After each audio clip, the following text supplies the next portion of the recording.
Hello students, welcome to my channel math classes. Students, हमने पिछले videos में क्या किया था, बीएससी सेकंड ईयर का स्टैटिक्स का चैप्टर 10th स्टार्ट किया था, रेंचेस। ठीक है, और उसका जो पहला आर्टिकल था वो हम कर चुके। उसी आर्टिकल पे बेस आपका एक्सरसाइज का क्वेश्चन नंबर फर्स्ट है, उसको करते हैं आज। ठीक है, आपके पास क्या गिवन है, two forces P and Q are such that their central axis is given in position and line of action of P is given. Show that the locus of line of action of Q is conicoid. तो देखो इसमें given क्या है आपके पास, इसमें given है आपको दो फोर्सेस गिवन है P और Q, जो सेंट्रल एक्सिस की पोजीशन है वो भी गिवन है। ठीक है, और line of action of P भी गिवन है आपको, और Q की लाइन ऑफ एक्शन भी गिवन है। तो हमने क्या किया, हमने ये मान लिया कि जो आपके पास सेंट्रल एक्सिस है वो किसके अलोंग मान लिया आपने, ये तो है आपकी एक्स एक्सिस, इसको मान लिया आपने जेड एक्सिस, और वाई एक्सिस आपने क्या मान ली, आउटवर्ड डायरेक्शन में। तो आपने जो सेंट्रल एक्सिस की पोजीशन गिवन है वो कहाँ पे मान ली, इस जेड एक्सिस के अलोंग मान ली कि आपकी ये क्या है, आपकी सेंट्रल एक्सिस, और इसको बोल दिया ओ जेड। अब क्योंकि सेंट्रल एक्सिस है, सेंट्रल एक्सिस क्या होती है आपके पास, वो लाइन जिसपे आपके फोर्स का रिजल्टेंट फोर्स की लाइन ऑफ एक्शन और जो कपल ऑफ मोमेंट है उसकी लाइन ऑफ एक्शन कोइंसाइड कर जाए तो उस लाइन को क्या बोलते हो आप, सेंट्रल एक्सिस। तो इसका मतलब क्या हुआ आपके पास, इस लाइन के अलोंग आपका रिजल्टेंट फोर्स आर भी है और कपल ऑफ मोमेंट के भी है। ठीक है, अब देखो पी की पोजीशन गिवन है, क्यू की पोजीशन गिवन है, तो हमने क्या मान लिया, आपका जो पी और क्यू है वो आपके पास क्या है, इसी प्लेन में है। ठीक है, कौन से प्लेन में, आपका वाई जेड प्लेन में। अब जेड एक्सिस आपके पास ये है, फोर्सेस क्या गिवन है, पी और क्यू। पी और क्यू अगर आपके पास इसी पॉइंट के ऊपर लाई करेंगे तो आपको बताया था पिछली वीडियो में कि आपका जो कपल ऑफ मोमेंट है वो क्या हो जाएगा, जीरो, क्योंकि दोनों फोर्स के बीच में डिस्टेंस नहीं रहेगा। ठीक है, तो इसका मतलब क्या हुआ, आपका P और Q को हम इस पॉइंट पे नहीं कंसीडर कर सकते। तो हमने क्या मान लिया, ये आपके पास जेड एक्सिस है और इस जेड एक्सिस पे ये अल्फा एंगल के साथ आपका फोर्स क्या मान लिया आपने, P। इस फोर्स को आपने मान लिया P और इसका एंगल कितना है आपका, अल्फा। और दूसरा फोर्स आपने क्या कंसीडर कर लिया, Q, और इसका एंगल आपने मान लिया बीटा। इस आर्टिकल, इस जो ये फिगर गिवन है आपकी, जो हमने फिगर बनाई है, इसके लिए आप पिछले वीडियोस देखना, उसमें बिल्कुल पूरा डिटेल में करवा रखा है कि अगर आपके पास ये जेड एक्सिस है तो हमने आपका जो P फोर्स लिया है वो किधर लिया है, इस जेड एक्सिस के आउटवर्ड डायरेक्शन में अल्फा एंगल पे, और जो आपका फोर्स Q है उसको किस तरह से ले रखा है, इस जेड एक्सिस के साथ इधर की डायरेक्शन में बीटा एंगल के साथ, मतलब इन दोनों के जो बीच का ये एंगल है वो कितना गिवन है आपको, बीटा। ठीक है, तो इस तरह से हमने P को और Q को कंसीडर किया। अब हमें शो क्या करना है कि जो आपके पास ये Q की लाइन ऑफ एक्शन है इसका लोकस क्या आएगा, आपका कोनिकोइड आएगा, ये प्रूव करना है। हमने मान क्या लिया, जो आपका P फोर्स है वो A डिस्टेंस पे है इस O पॉइंट से, और जो आपका Q फोर्स है वो कितने डिस्टेंस पे मान लिया आपने, X डिस्टेंस पे। अब X इस डायरेक्शन में क्या होगा, नेगेटिव होगा, तो इसके जो कोऑर्डिनेट आएंगे वो क्या क्या आएंगे आपके, -x 0 0। इसके कोऑर्डिनेट क्या आएंगे आपके पास, A 0 0। ठीक है, ये आपके पास है इस फोर्स के पासिंग पॉइंट और ये आपके पास है इस फोर्स के पासिंग पॉइंट। अब देखो उसके बाद क्या है, हमें जो आपका Q फोर्स है उसकी लाइन ऑफ एक्शन का लोकस फाइंड आउट करना है। इसके लिए आपने क्या मान लिया, इसके ऊपर एक पॉइंट कंसीडर करेंगे हम, और हम ये देखेंगे कि आपका जो ये पॉइंट है वो किस पाथ पे लाई करेगा। सबसे पहले तो इस पॉइंट के कोऑर्डिनेट देखो, इस पॉइंट के ऊपर आपका x तो क्या आएगा, x तो इधर के डायरेक्शन में नेगेटिव है तो आपका आएगा -x, और आपका z क्या है, पॉजिटिव, और y क्या है, देखो y भी आपका z से बैकवर्ड डायरेक्शन में है, इधर y पॉजिटिव है, पीछे की तरफ y क्या है आपकी, नेगेटिव, तो y के कोऑर्डिनेट भी क्या आएंगे आपके पास, नेगेटिव आएंगे। तो हमने क्या मान लिया, आपके पास ये इस पॉइंट का कोऑर्डिनेट है। अब इस लाइन का लोकस फाइंड आउट करने के लिए हम क्या फाइंड आउट करेंगे, जो आपका ये पॉइंट है वो किस पाथ पे लाई करेगा। ठीक है, जिस पाथ पे लाई करेगा उस पाथ को हम बीटा से क्या बना देंगे, इंडिपेंडेंट बना देंगे, क्योंकि देखो आपको इसका line of action find out करना है तो हमारे पास तो एक पर्टिकुलर लाइन है, ऐसी सभी लाइन फाइंड आउट करने के लिए हम क्या करेंगे, हम वो पाथ फाइंड आउट करेंगे और उसमें से हम बीटा को क्या कर देंगे, एलिमिनेट कर देंगे। तो XYZ जिस पाथ को फॉलो करेंगे, जिस पाथ को ट्रेस करेंगे, उस पाथ से हम अगर पर्टिकुलर ये बीटा की वैल्यू एलिमिनेट कर देंगे तो हमारे पास ऐसी सभी लाइन का क्या आ जाएगा, लोकस आ जाएगा। ठीक है, क्योंकि पर्टिकुलर बीटा तो क्या देता है आपको, सिर्फ ये एक लाइन देता है, बाकी सभी लाइन को फाइंड आउट करने के लिए इस बीटा को क्या कर देंगे, एलिमिनेट कर देंगे। ठीक है, तो करो, कैसे करोगे, सबसे पहले बिल्कुल जो पिछली वीडियो में किया था हमने थ्योरम में स्टार्टिंग में जो पार्ट फर्स्ट था उसके अकॉर्डिंग जो फोर्स P है उसको रिजोल्व करोगे जेड एक्सिस के अलोंग भी और वाई एक्सिस के अलोंग भी। तो इस P फोर्स के कोऑर्डिनेट एक्स एक्सिस के अलोंग, वाई एक्सिस के अलोंग और जेड एक्सिस के अलोंग कितने आएंगे वो देखो। एक्स एक्सिस के तो परपेंडिकुलर है ये वाला, तो एक्स एक्सिस की डायरेक्शन में तो इसका कोऑर्डिनेट आएगा 0। जेड एक्सिस के अलोंग कोऑर्डिनेट क्या आएगा इसका P कोस अल्फा। वाई के अलोंग कितना आएगा आपके पास है, ये आपका अल्फा एंगल है तो ये एंगल कितना बनेगा आपका 90 माइनस अल्फा। ठीक है, अब देखो ये 90 माइनस अल्फा बनेगा। कोऑर्डिनेट फाइंड आउट करने के लिए क्या करोगे, P cos of 90 minus alpha, 90 minus alpha करोगे तो ये क्या हो जाएगा P साइन अल्फा। तो देखो क्या आएंगे आपके पास कोऑर्डिनेट ऑफ P,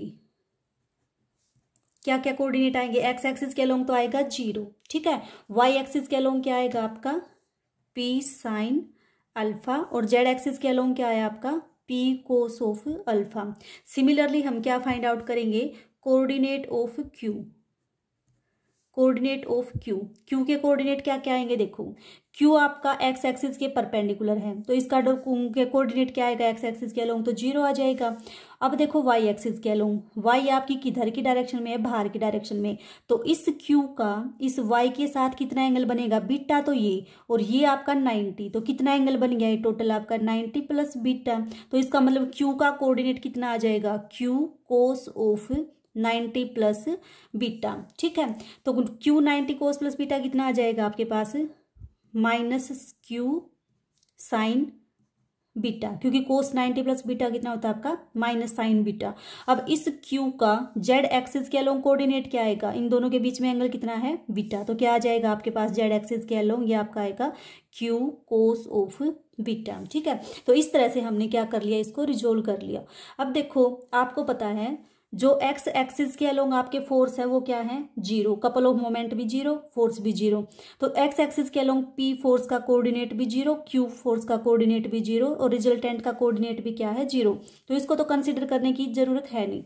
अब देखो जो वाई एक्सिस के अलोंग है P फोर्स का कंपोनेंट कितना है P साइन अल्फा, Q का कितना है आपका minus Q sine beta.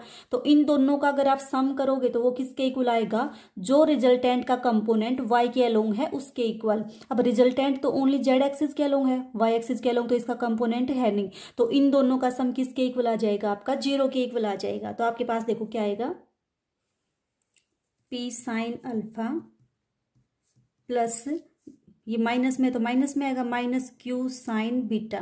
y के अलोंग इन दोनों का कोऑर्डिनेट किसके इक्वल आएगा, जो रिजल्टेंट का कंपोनेंट है y के अलोंग उसके इक्वल, और वो कितना है आपका 0। इसको मान लो इक्वेशन नंबर 1। इक्वेशन 2 क्या आएगी आपके पास, जेड एक्सिस के अलोंग जो P फोर्स का कोऑर्डिनेट है प्लस जेड एक्सिस के अलोंग जो Q का कोऑर्डिनेट है वो, इन दोनों का सम किसके इक्वल आएगा, जो रिजल्टेंट का कंपोनेंट है जेड एक्सिस के अलोंग उसके इक्वल। जेड एक्सिस के अलोंग रिजल्टेंट कितना है आपका r, तो कितना आ जाएगा ये आपका P cos alpha plus Q cos beta, this is equal to K। ये आपके पास आ गई इक्वेशन नंबर 2। तो ये कौन सी इक्वेशन आई है आपके पास, जो फोर्स को रिजोल्व किया अलोंग y एक्सिस और अलोंग z एक्सिस। y के अलोंग रिजल्टेंट 0 था और z के अलोंग आपका जो रिजल्टेंट था वो कितना था K। तो इन दोनों का सम किसके इक्वल आ जाएगा, जो z का कंपोनेंट रिजल्टेंट का जो कंपोनेंट था z के अलोंग उसके इक्वल आ जाएगा। ठीक है, सिमिलरली अब हम कौन सी दो इक्वेशन फाइंड आउट करेंगे, कपल ऑफ मोमेंट की। उनको देखो वैसे पूरी डिटेल में ये हम पिछले वीडियो में कर चुके हैं, आप वहां से भी देख सकते हो इसको। ठीक है, तो अब देखो कैसे फाइंड आउट करोगे कपल ऑफ मोमेंट के। आप कंपोनेंट फाइंड आउट करने के लिए आपने क्या मान लिया, जो आपका P फोर्स है उसकी वजह से क्या फाइंड आउट करोगे आप कपल ऑफ मोमेंट, उसके लिए आपने क्या मान लिया L1I plus M1J plus N1K, ये मान लिया आपने P फोर्स की वजह से कपल ऑफ मोमेंट। चाहो तो उसको आप K1 भी बोल सकते हो, K1 बोल दिया आपने। ठीक है, इसको कैसे फाइंड आउट करोगे IJK, इस फोर्स के पासिंग पॉइंट क्या थे आपके A00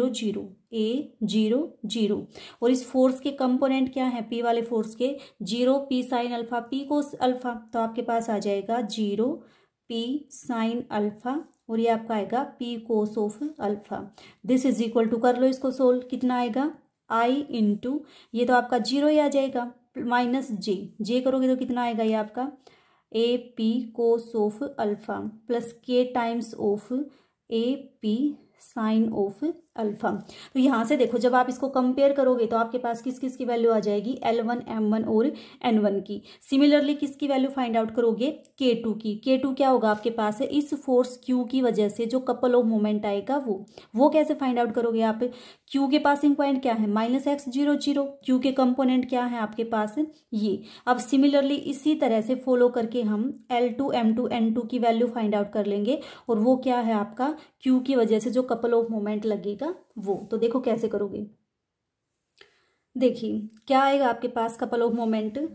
फर्स्ट फोर्स की वजह से आपने जो कपल ऑफ मोमेंट लगाया वो आपके पास आया ये। सेकंड फोर्स Q की वजह से जो आपका कपल ऑफ मोमेंट है उसको आपने K2 मान लिया और उसको सोल्व किया तो वो आपके पास आया ये। यहाँ से कंपेयर करके हमने L1 M1 N1 की वैल्यू फाइंड आउट कर ली और L2 M2 N2 की वैल्यू फाइंड आउट कर ली, ठीक है। और आपके पास वो वैल्यूज आई ये सारी। अब L1 प्लस L2 का मतलब क्या है आपके पास, जो आपका एक्स एक्सिस के अलोंग जो आपका कपल ऑफ मोमेंट है वो P फोर्स की वजह से, L2 क्या है आपका कपल ऑफ मोमेंट का कंपोनेंट एक्स एक्सिस के अलोंग, ठीक है। और M1 M2 का क्या मतलब है आपका कपल ऑफ मोमेंट के कंपोनेंट अलोंग Y एक्सिस, ये P फोर्स की वजह से, ये Q फोर्स की वजह से। और ये आपके पास क्या है कपल ऑफ मोमेंट का कंपोनेंट अलोंग Z एक्सिस, ये आपका due to P force and this is due to Q force, ठीक है। तो अब इन दोनों का सम तो किसके इक्वल आ जाएगा, जो रिजल्टेंट का कंपोनेंट है एक्स एक्सिस के अलोंग उसके इक्वल आ जाएगा, वो तो 0 ही हो जाएगा। ये देखो आप y एक्सिस के अलोंग आपका जो इक्वेशन बनेगी वो क्या बनेगी, इस दोनों का सम किसके इक्वल आएगा, जो रिजल्टेंट का कंपोनेंट था y एक्सिस के अलोंग उसके इक्वल। y के अलोंग आपका रिजल्टेंट का कोई भी कंपोनेंट नहीं है, जो भी आपका रिजल्टेंट फोर्स है उसका। देखो आप जो भी आपके पास कपल ऑफ मोमेंट था वो ओनली किसके अलोंग था, z एक्सिस के अलोंग था। तो ये भी आपके पास क्या आ जाएगा, ये भी आपके पास आ जाएगा 0 जब इन दोनों का सम करोगे। तो ये आपका आया AP cos of alpha plus x q cos beta and this is equal to 0। क्यों, क्योंकि y एक्सिस के अलोंग आपका कपल ऑफ मोमेंट का जो कंपोनेंट है वो कितना है 0। इसको आपने मान लिया इक्वेशन नंबर 3।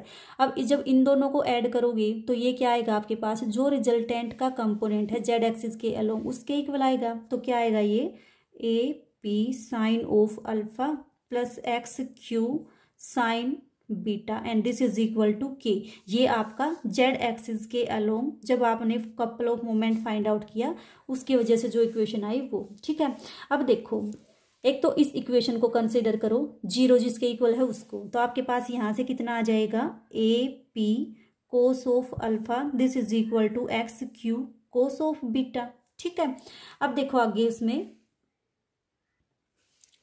यहाँ से आप किसकी वैल्यू फाइंड आउट करो, P बाई क्यू की वैल्यू। तो कितनी आ जाएगी आपकी P by q this is equal to x cos beta upon x cos of alpha. एक रिजल्ट तो आपके पास ये आया, कौन सी इक्वेशन से आया, ये कपल ऑफ मोमेंट वाली इक्वेशन से। दूसरी इक्वेशन क्या थी आपके पास, जो फोर्स की वजह से 0 की इक्वल आई थी उससे। इस इक्वेशन को देखो क्या आएगा, ये आपका P sine alpha is equal to Q sine beta. तो आपका क्या आएगा P sine alpha is equal to Q sine of beta. कौन सी इक्वेशन से आया है ये आपका, फ्रॉम इक्वेशन नंबर 2, ठीक है। अब यहाँ से जो P बाई क्यू की वैल्यू आएगी वो क्या आएगी, P by q is equal to sine beta upon sine of alpha.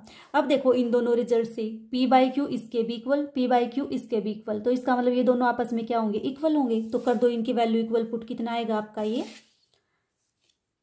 X cos beta upon x cos alpha this is equal to sine beta upon sine of alpha, ठीक है। ये आपका A था, यहाँ पे x नहीं A। अब इसको सोल्व करो, क्रॉस मल्टीप्लाई करोगे कितना आ जाएगा आपका x sine alpha cos of beta this is equal to x cos alpha sine of beta, ठीक है।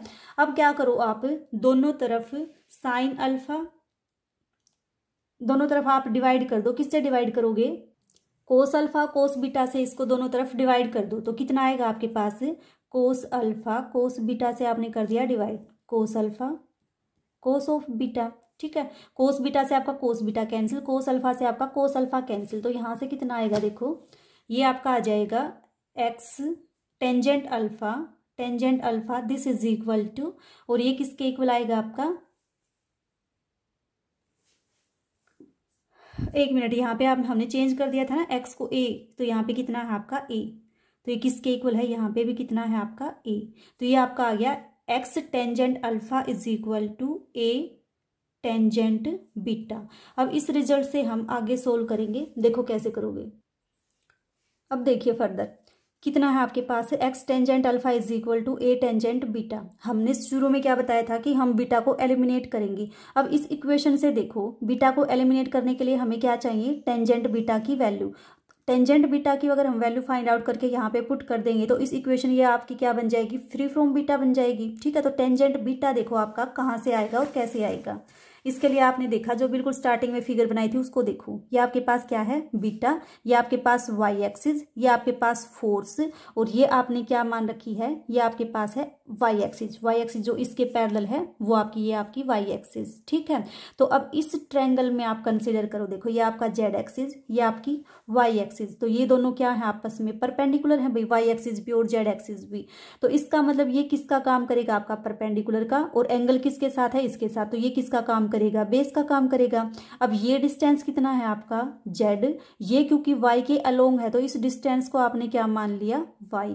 तो इस फिगर से आप इस ट्रायंगल से अगर टेंजेंट बीटा की वैल्यू फाइंड आउट करोगे तो टेंजेंट बीटा किसके इक्वल आएगा आपका, परपेंडिकुलर अपॉन बेस। परपेंडिकुलर कितना है आपका वाई, बेस कितना है आपका जेड।